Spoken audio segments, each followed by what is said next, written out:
principal bi ngay wax blocus mais blocus mooy lan koo xam am nga liberté d'aller et de venir mais may fàttali ne nag Ousmane Sonko aujourd'hui à la liberté d'aller fan nga ko gis mu génn. loolu laaj ko mais kenn terewu ko génn kenn terewu ko dox soxla les gens ne peuvent pas accepter. waaye ma ñëw rek te bu ñëw tëb teg foofu ay barricade yi ñëpp xam nañ ko fa la toog woo ay ñoñam ne leen ñëw leen fi Mortal Kombat na ngi fàttaliku fii bi ñu gisee dans les rues ñu tasin dañi nga xam ne ñoom la dëkkal mais les forces de défense et de sécurité dafa am devoir garantir la libre circulation des personnes et des biens moom c'est un citoyen fa mu dëkk mais am na ñu mu dendal ñoo xam ne am nañ droit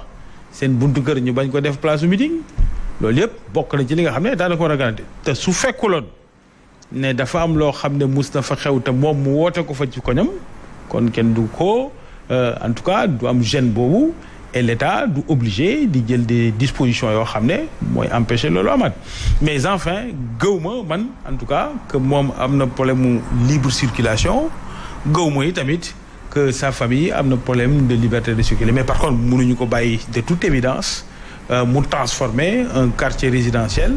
en une scène boo xam ne dañ fay def vendetta publique ou def ko transformer ko en une scène politique permanente loolu état waru ko nangu et ça c'est normal. Et le président de la République Moustapha Sarré mi ngi wax ne aujourd'hui ñi ngi gis loo xamante ne daawuñu ko gis ci Sénégal am na ñoo xam ne dañu am xemmemteef pour détruire la République c'est inacceptable duñu ko nangu bu ñu comprendre li mu wax ñenn ñi jàpp ne sax loolu ay menaces la contre Ousmane Sonko naka ngeen ko apprécier aujourd'hui? Tu sais Fatou Abdou man sama xarit Pape Mahawa Diouf j'ai un sérieux problème avec lui voilà quelqu'un qui prend beaucoup de liberté quand même c'est pas la première fois c'est la énième fois la première fois fii la toog ne Ousmane Sonko détient plus de 1500 terrain man xaw ma terrain yooyu toll ba léegi jusqu'à présent waxagu ko 1500 terrains c'est sur plusieurs hectares il faut simplement faire le calcul pour savoir que ni fa war a mën a amee dans Dakar plusieurs hectares fii Ousmane Sonko loolu il faut mu leeral ci Sénégalais yi quand il dit que Ousmane Sonko bu ko neexee génn bu ko neexee dem fu ko neex mais dama koy bàyyi ak Sénégalais yi rek na ko Sénégalais yi jugé tontu ko est-ce que Ousmane Sonko fi mu nekk nii su ko neexee génn su ko neexee dem fu ko neex moi je suis un responsable du parti je suis le secrétaire national chargé de la formation comme ni nga ko waxee léegi ça fait plusieurs semaines je ne parviens pas à voir mon leader ça fait plusieurs jours je ne parviens pas à l'avoir au téléphone moom mu bëgg na taxaw fii wax ne su ko neexee génn su ko neexee dem amul yaayam tey jii bu ñëwoon du ko gis yaayam ma ca Casamance bu ñëwoon tey jii du ko gis parce que dañuy boucler buntu këram gis nga li fi xew tey ak député yi ni ñu leen def jàpp ci le frère Birame Souleye Diop ak ñeneen ñoom Birame Khoudialo ñoom ñëpp dégg naa sax jàppale nañ leen donc pour vous dire simplement que moi j'ai un sérieux problème avec mon frère il faut bien qu'il rectifie le tir dans ses déclarations il faut qu'il cherche aussi à dire la vérité et rien que la vérité l'autre chose mooy le président de la République quand il se permet de dire que dafa am ñu bëgg a yàq République bi man dama koy wax rek ne ko na bàyyi di wax ci conséquences yi xew te bàyyi sabab ba li sabab lii du dara lu dul la très mauvaise gestion de la République. C'est lui. À ce qu'on arrive aujourd'hui à détruire la République comme ni ko président. Mais non, c'est eux qui ont détruit la République. C'est Macky Sall qui a totalement détruit cette République-là. Nous avons connu 4 présidents successivement. Senghor, Abdoulaye Wade, Abdou Diouf, Abdoulaye Wade, ensuite lui, Macky Sall. Ku ci nekk nañu analyser sa taxawaay ci démocratie Sénégal. ku ci nekk ci ñoom muy Senghor di Abdou Diouf di Abdoulaye Wade ku ci nekk ci ñett ñu njëkk ñi am nga loo indi ci démocratie approfondir ko parce que Senghor au moment où il instituait le multipartisme au Sénégal il n'existait pas en Afrique le Sénégal a été le pionnier du multipartisme en Afrique c'était le multipartisme limité en 1974 la loi des 4 courants xam naa ni war nga ko xam Senghor nous a même valu une démission à la tête de l'État volontaire démission volontaire au moment où les chefs d'État africains dañ leen daan coup d'État wala dañ leen daan rey coup d'État leen wala ñu jàpp leen Senghor nous a valu cela. Ça, c'est une forme d'approfondissement de la démocratie. Abdou Diouf, quand il est arrivé, il nous a valu un multipartisme intégral. Ça, c'est un approfondissement de la démocratie. Il nous a même valu un code consensuel qui nous a permis d'avoir 2 alternances successives à la tête de l'État démocratique. Alternance démocratique. Ablaye Wade bi mu ñëwee mais li mu indi ci démocratie bi moom mooy le boom médiatique. Toutes ces télés que nous voyons, toutes ces radios que nous voyons, amul RTS rek fi nekkoon. Ensuite, il y a eu Sud, c'est vrai, comme radio, Walfadjri comme radio. Mais avant Abdoulaye Wade, il n'y avait pas ce boom médiatique-là. Donc, ces approfondissements de la démocratie, mën nañ cee duut baaraam. waaye ki fi ne lan la fi def comme approfondissement de la démocratie dara dafa delloo ginnaaw démocratie bi. dafa d'élection des maires. mais attendez mais bon loolu kese la mën a duut baaraam di ko glorifier woo te loolu.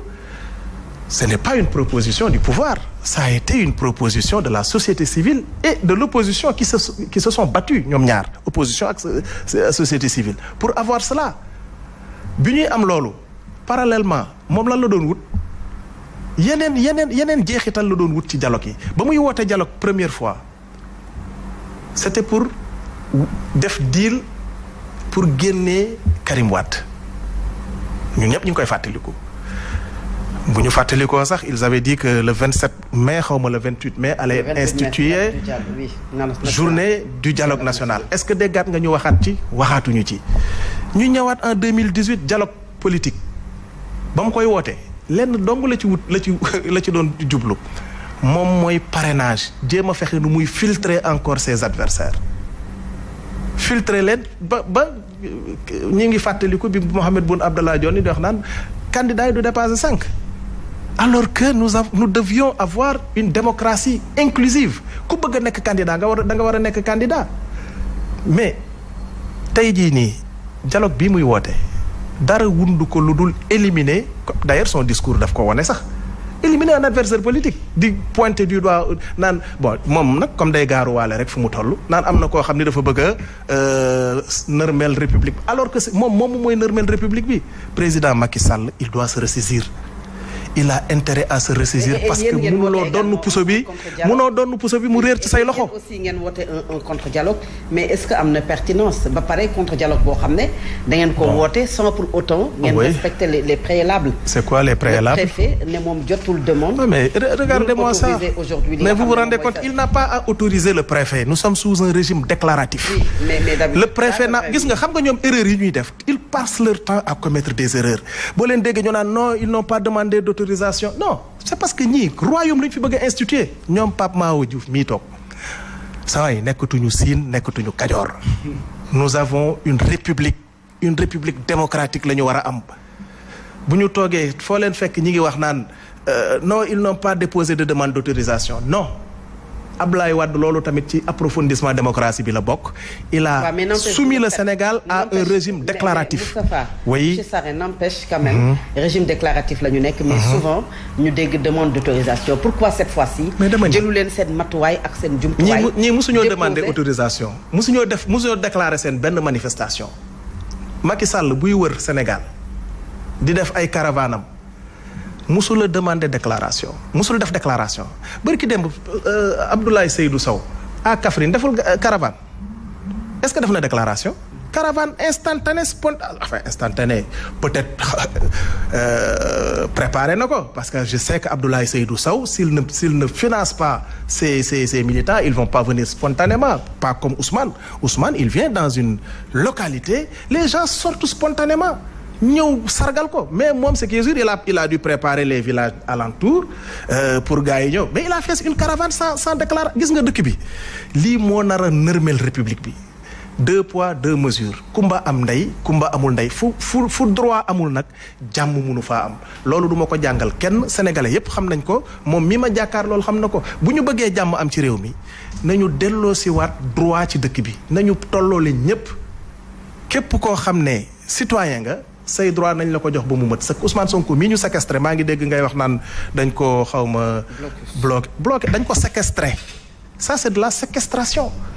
j'entends des gens disent oui assigné à résidence moom sax nee na moom bu ko neexee génn mooy j'ai failli éclater de rire quand je l'ai entendu dire ça. Ousmane Sonko dañu ko séquestré dañ ko kidnappé indi ko këram séquestré ko parce que assignation à résidence dafa am nu ko loi bi encadré constitution moo ko encadré. Il y a les lois 52 et les articles 52 et 69 de la Constitution. Bu la neexee mën nga ko consulter. Il y a également une autre loi qui avait été votée en 1969 qui s'appelle loi numéro 69-29 du 29 avril 1969. Yooyu ñoom ñoo encadré assignation à résidence. Mais yéen nag comme vous voulez instituer un royaume ici ku àndul ak yéen da ngeen di def comme daaw dem ba dammeelu Kajoor ba rek ba mu nekkee dammel ne bëgguma gis kenn kuy fudd wala kenn du lekk xorom c'est ce que vous voulez faire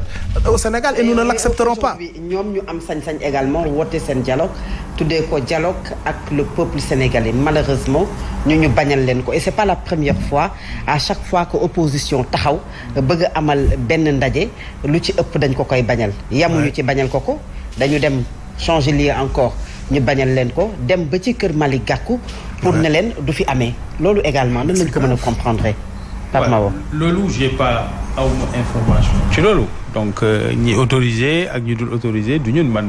parti politique ak coalition la fi représenté loolu awma ci benn xeetu xam-xam soo jotee préfet bi ak ñi koy autorisé nga laaj leen ko alors maak mon frère Moustapha Sarré du guleet ñu dajee la dernière fois dafa exprimer une opinion très personnelle sur ma personne foogoon naa ne regretté na ko mais dafa mel ni rëccuwu ko j'avais espéré que dina am auteur bu mu dul un problème personnel ak ki muy waxtaanal ndax fii ñëwuñ fii pour wax sur nos personnes dañ fi ñëw pour wax ci réew mi et c'est d'ailleurs ça le problème de PASTEF leur incapacité à avoir une forme d'élévation pour parler de nation et du peuple sénégalais ils sont toujours dans des questions personnelles mbir mi du waaso du koñ du bopp koñ lu ñuy waxtaane la loo xam ne moom moo ko donnoo ko ñun ñëpp a ko bokk nga jóge sa kër am loo ci xalaat am ku jóge këram am leneen lu mu xalaat nga bugg a taxaw ne duma ko waxtaane soo ko waxtaanewul nooy def taal këru nit ñi di menacer seeni njaboot di menacer juge yi di menacer République sénégalaise nous demandons à l'État de prendre toutes ses responsabilités pour faire face et protéger les Sénégalais ndax loo waxtaanewul ci loo xam ne donnoo ko moom moo ko looy def dangay rey nit ñi kenn du ko seetaan fii nag tradition démocratique u Sénégal du ndamal benn nit ndamal askanu Sénégal la yaa ngi wax les politiques mais du politique yi rek politique yi journalistes yi la liberté de conscience la liberté d'expression ci réew mi ak des élections transparentes et un système électoral bu crédible mooy li gën a mandargal sunu modèle démocratique kenn mënu ko naatable et loolu c'est un patrimoine national bu sénégalais yi bokk ñëw bëgg a gëmal sénégalais yi leneen mooy waral nga toog depuis des semaines di woote biir Ndakaaru kenn topp la ngay taali ñetti pënë kenn faalewu la nga mujj daw dem ba sa kër biir Casamance woote sa bopp koñ doyu la nga ne leen ñu daje biir Dakar pour yeggali liggéey bi. Vous minimisez les dégâts alors. ne bàyyi mu ñëw di nga xam ne du waxu minimiser ne yooyaay da ngay def li ngay wooye cooki fin le Sénégal mérite pas un cooki fin le Sénégal mérite et j'ai beaucoup de respect pour votre parcours et je vous respecte vous en retour par contre j'ai pas de jugement négatif sur vous mais dama lay woo quand même à une élévation du discours et du projet cooki fin mooy lan affaire bi du mbiru guerrier affaire u proposition la pour askanu Sénégal affaire u proposition la pour dire les politiques d'infrastructure naka ngeen koy changer affaire bi proposition la pour dire bourse de sécurité familiale couverture maladie universelle les filets sociaux instaurés ces filets sociaux révolutionnaires pour le Sénégal su ngeen ñëwee li ngeen di def pour améliorer ko lan ngeen ciy changer mais du nañ génn taal daal di ne way ñu ngi woowaat yeneen xale yi nekk ci beneen région yi ngeen ñëw ñu songu këru nit ñi loolu mooy seen proposition pour le Sénégal loolu mooy seen modèle de dialogue loolu mooy seen modèle de démocratie inacceptable moo tax Fatou Abdou dañuy saluer li xew tey palais présidentiel di saluer le leadership du président Macky Sall di saluer le leadership du président Khalifa Sall de Idrissa Seck de tous ces hommes politiques yi jiital Sénégal bala ñuy jiital seen bopp ku nekk am nga lu ne sa dënn mais kenn si ñoom newul jógal taal réew mi jógal taal sa këru voisin kenn si ñoom woowul nit ñi au mortal combat kenn si ñoom menacé wul des institutions du pays et leur incarnation ak leur famille ñi koy def ñenn rek lañ mooy njabootu Moustapha Sarré mi te moom nee na mooy yar xale ya bokk foofu ñiy taal pneu yi ak taal këru nit ñi nee nañ moom moo leen di yar bu leen ko tuddee Cheikh Anta Diop vaut mieux que ça vaut bien mieux que ça ay taal pneu ak cooki fin c'est ça Cheikh Anta Diop. et vous également. c'est triste dialogue boobu ngay wax Pape léegi li daal li am ba des li ñu mën a woote mooy na nit ñi bàyyi fitna gi te dal fii ku fi am njaboot sa morom am na njaboot ku fi am oto sa morom am na oto ku fi dëkk ci kër nga dëkk te mënuñoo xasante nag ndax ñun ñëpp bokk loolu mooy li dëgg réew mi nag musul dox ci fitna tudd na Abdoulaye Wade tudd Léopold Senghor tudd Abdou Diouf tudd Abdoulaye Wade ba président Macky Sall cooki fin foo fi dégg mortal combat il faut que ñu arrêté moo tax image bi ñu joxe tey ci dialogue national bi image bu baax la kilifa diine mais dégg nañ fi nañ dem palais déloger ko jàngu bi ñëpp ñu nga xam ne ñoo bokk ci li nga xam ne mooy tabax Sénégal au quotidien ñu daje xalaat réew mi nuñ koy defaree xalaat naka la ñuy d'accord ci sécurité réew mi naka la ñuy d'accord sur les grands enjeux politiques le président de la République a dit toutes les questions yi ngeen bëgg a poser. et également ci la bokk ci loolu ma ñëw ci. mais ma daaneel foofu rek. le président de la République nee na mun ngeen waxtaanee lépp. y a pas de question tabou. y a pas de question tabou ça c'est une grandeur politique. ne leen man aw mu benn problème et mu dévoilé wu également mais par contre. et mu dévoilé wu également par rapport à la troisième candidature wala boog mu nuru ne mi ngi dévoilé wu par rapport à la troisième candidature est-ce que aujourd'hui war nañu xaar le président de la République Macky Sall mu naan lu ñeel sama ñetteelu mandat moom ñaan leen ma rek mbirum ñaan la wala respecter la constitution li mu wax mooy mun nañu waxtaanee lépp dans le cadre du dialogue politique c'est ça qui a été dit. mais xam nga le mot ñaan leen ma sénégalais yi nga xam ne ñoo la fal. ñi dem toog ak sénégalais yi waaye bu ngeen ma forcé. non li mu wax laa lay wax. li mu wax dinaa ci bantuwaat man sax dinaa ko wax naa fi ne yow su la neexee Fatou Abdou je donne un exemple nga ne man Bougane Gueye Dany mooy sa sama candidat am nga ci sañ-sañ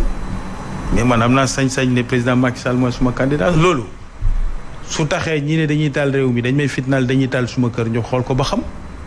loolu la ne du fitna waxtaan la ñuy waxtaanee tous les sujets. mais loolu est-ce que du yee fitna. non nu muy yee fitna. le fait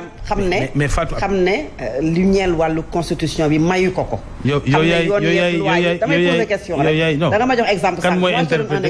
interpréter vous m'avez donné un exemple vous me laissez ma jox la exemple man aussi. est-ce que du yee fitna xam ne lii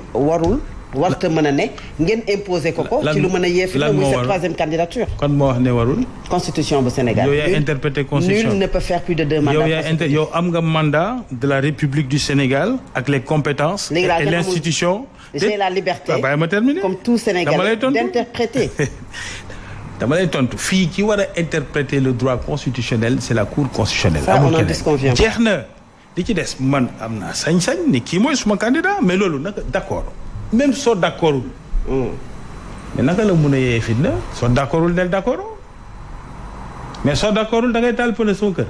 da ngay taal suma kër da nga may faat loolu mooy ban façon société loolu mooy ban modèle démocratique il faut qu'on revienne à de meilleurs sentiments nit ñi nañ ànd ak dal te bañ a jiital seen bakkan jiital li nga xam ne mooy xel ak li nga xam ne mooy responsabilité loo xam ne moo ko yow rek da nga koy waxtaanee mais dañoo taxaw ne man tey li ma bëgg tey mooy am président de la République dinaa ko doon 2024 par force mu neex leen mu naqari leen opposition comme pouvoir. léegi question de ñaan la wala respecter la constitution. c'est ça la question lan ngay laaj quand le président la dit que nañ ma ñaan rek mais bu ma kenn forcer. déedéet mbiru ñaan la wala on doit respecter la constitution. dafa leer la constitution est claire là-dessus. Il y a des interprétations multiples mais li wóor mooy il a le droit d'être candidat ça tout le monde le sait c'est pas une discussion possible mais li am nag lu bëgg a leeralal téléspectateurs yi ñuy seetaan Fatou Abdou Ndiaye du moom mooy wax li nga xam ne moom la constitution bi bind ak lu mu bindul xamu ci dara conseil constitutionnel lañ sant mu interpréter ko les constitutionnalistes ñii mun nañ d'accord ñi mun nañ bañ d'accord mais ñun li ñu wóor mooy le président de la République a parfaitement le droit de se présenter aux élections présidentielles mais réew mi moom nañ bàyyi di tegante fitna te nañ joxante cër suñu joxantewul cër mënuñoo toog waxtaan kenn gënu fi kenn ñun ñëpp a xamante ku nekk na nga jox sa morom cër ñu xool réew mi nu ñu koy waxtaanee ndax réew mi kenn du ko xotti. très bien kenn du ko séddoo waxtaanee ko rek alors monsieur Sarré kër jàmbur yi nga xam ne ñu ngi leen di lakk alalu jàmbur yi nga xam ne ñu ngi leen di taal. loolu ça relève de quel combat. mais kooku da nga koy laaj ñi ko def da ngay laaj ñi nga xam ne ñoom ñoo dem taal kër jàmbur yi waaye balaa ngay laaj loolu xam nga lan nga war a njëkk a laaj. lan moo tax waa ji c'est-à-dire muy fàttelu li xew avant li xew tey. xam nga ñaata sénégalais la ñu rey entre 2021 ak léegi tey la mët 21 yaa 21 tey la 21e sénégalais bi daanu kan moo leen rey nañu ko wax amul benn début d'enquête 2021 bi mbiru seen complot bu ñàkk fayda boobu ba mu jógee xale yi génn di bëgg a protéger seen projet protéger le leader de ce projet là ils en ont tué 14 ci année 2021 ñii ñooy les chantres de la violence non seulement dañuy instrumentaliser les forces de défense et de sécurité laisse-moi terminer s'il te plaît xaaral ma ñëw rek ngeen xeex si loolu également laisse-moi mais non déet da nga may bàyyi ma yeggale sama raisonnement allez-y xam nga en 2021 yemuñu ci instrumentaliser ba jusqu'à présent les forces de défense et de sécurité mais dañuy recruter ay milices ay nervis ñun ñëpp teg nañ ci seen bët xale bi ñu rey tey mais c'est un nervi qui l'a tué du haut d'un balcon la toog visé ba mu doy ba mu neex ko teg ko ci bopp xale bi loolu violence la wala du violence ku ñu teg loolu nag askan wu ñu teg loolu da nga am devoir man du ma ni droit da nga am devoiru résister te loolu constitution bi moo ko may askanu Sénégal boo demee ci constitution bi laa la wax nga dem ci préambule bi da nga fay gis le droit à la répression face à l'oppression le droit de résistance face à l'oppression loolu la askanu Sénégal di exercer mais quand il se permet de dire que ñun ñooy woote ay violence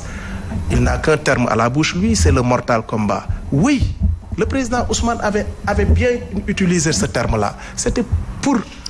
être en adéquation avec ñoom li ñu bëgg c'est-à-dire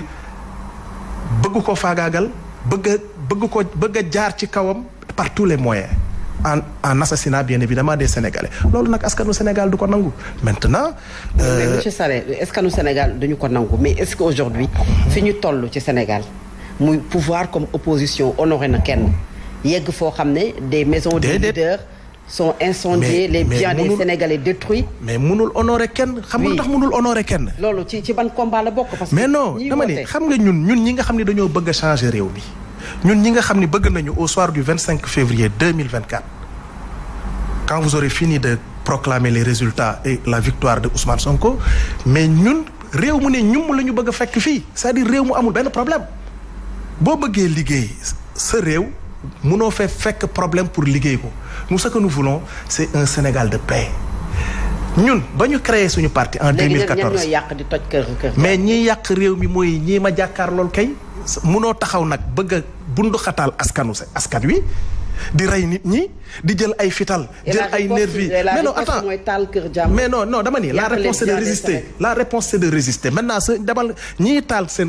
këru xale yi ñii taal këru jàmbur yi ñooñu da nga leen di identifier dem laaj leen moi je n'en connais pas xaw ma ku taal këru jàmbur xaw ma ku taal oto jàmbur mais xam naa fan la rey xale yi fa mu jógee mooy ordre ñii ma jàkkaarloo parce que ñoom ñooy recruter ay nervi vidéo yaa ngi daw Fatou Abdou yaa ngi gis nit ay civil yore ay fital des armes de guerre di ko tirer di jëmale ci xale yoo xam ne amuñu benn arme lu dul yuuxu ak peut-être certainement arme bi ñu am mooy xeer di sànni nga jël arme à feu mais di ko tiimale sa askan loolu il faut être vraiment ce pouvoir là pour le faire maintenant loolu amul man gisuma lu ko jar nguur jaru ko nguur boo jeexalee da ngay xam ni jeexal nga tu as parfaitement raison de dire que Macky Sall n'a plus droit à une troisième candidature quand on veut nous faire croire que c'est le Conseil constitutionnel maintenant moom moo war a déterminer kan moo war a nekk candidat oui ci loi bi ci loi bi loolu la ñu wax waaye ce conseil constitutionnel personne n'a confiance en ce conseil constitutionnel kenn parce que mënuloo nekk juge et partie c'est pas possible. Ce conseil constitutionnel qui a été nommé entièrement par le président Macky Sall ñoom ñëpp Macky Sall la leen nommé mais kooku dina def lu naqari Macky Sall est-ce que mës ngaa gis conseil constitutionnel Sénégal jël fi décision bu neexul président de la République mësul am. Macky Sall bu bëggee nekk candidat xam nga mi ngi naan da ngeen may ñaan on est en royaume ou quoi ñun ñoo ko war a ñaan pour mu bañ a nekk candidat.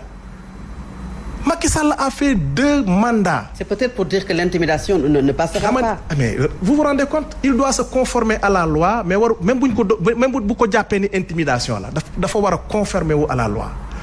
ndaxte constitution bi dafa ni nul n'a le droit de faire plus de 2 mandats consécutifs tey bu waree dem même bu fekkente ni xelam dem na ba ni day déposer ci candidature. Macky Sall bu demee ay pièces la fa yóbbu n'est-ce pas comme tous les autres candidats potentiels ku ci nekk da nga yóbbu ay pièces defe naa c'est 9 pièces en tout parmi lesquelles le casier judiciaire le certificat de nationalité le quitus fiscal etc. Ça fait 9 points 9 pièces mais su ñëwee normalement conseil constitutionnel bi xam nga lan la ko war a laaj lan la koy laaj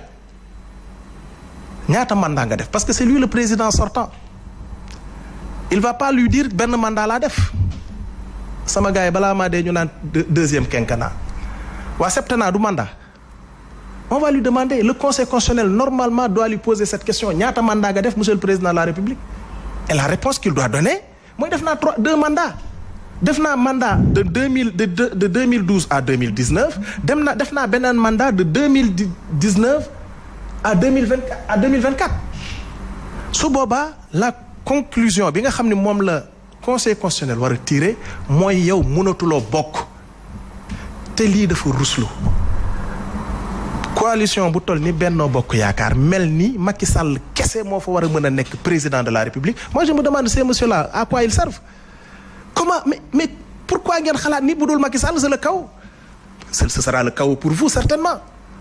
mais pourquoi pensez-vous que ni si ce n'est Macky Sall ce sera le chaos dans le Sénégal ce ne sera pas le chaos ce sera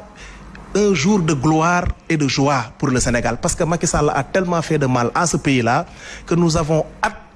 de le bouter hors de ce pouvoir-là et nous le ferons dès le 25 février 2024 ñun loolu la ñuy xaar. Alors Pape Mahawa cette violence bi nga doon wax sànq nga koy jiiñ opposition bi est-ce que également gisuñu ko du côté du pouvoir le cortège du leader de la coalition Gëm Sa Bopp à Kaffrine ñu attaqué ko ay nervis moom sànq wax na ko ñoo xamante ne ñoom ñoo attaqué son cortège sànq également maa ngi lay wax ci siège bu Malick Gakou boo xam ne dañu leen a tere pour ñu amal manifestation bi de force est-ce que tamit mënuñu ko boole yépp ne aujourd'hui yéen également am ngeen ci part de responsabilité. ñun dañuy masawu ñi nga xam ne yépp taal nañ seeni kër wala ñu agressé leen